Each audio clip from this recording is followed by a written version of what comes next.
Mga kapuso konstruksyon sang Taytay nga magakonekta sa mga isla sang Panay kag Guimaras, posible masuguran sa bulan sang Hunyo o kon Hulyo 2026. Gobyerno nagpasalig nga mayara sang bulig nga mabato na mga maapektuhan sang proyekto. Si John Sala nakatuto.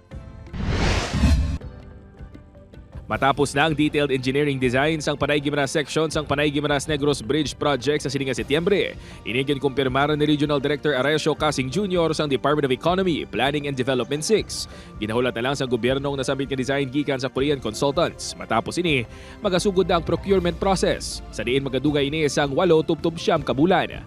During that period, that is when we will be selecting or DPWH, OPMO, Central Office, will be conducting the procurement process and they will be selecting the contractor who will be building the bridge.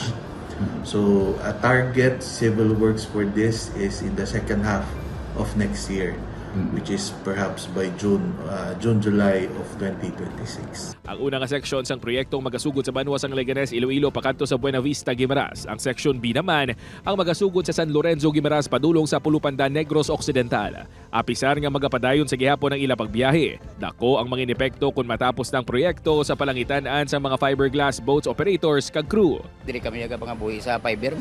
Dili kami aga pangita sa ngamon pangabuhian. Medyo mapiktuhan gina siya kay siyempre ang iba nga mga private dito ginamagi kay pasalig sang DepTep, kabahin sa plano sang DPWH nga amo ang nagapanguna sa proyekto ang pagbulig sa mga maapektuhan nga sektor.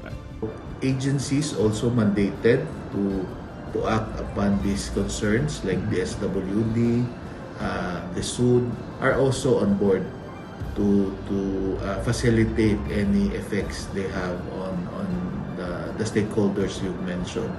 And that is also included in DPWH social plan. John Sala, 1 Western Visayas.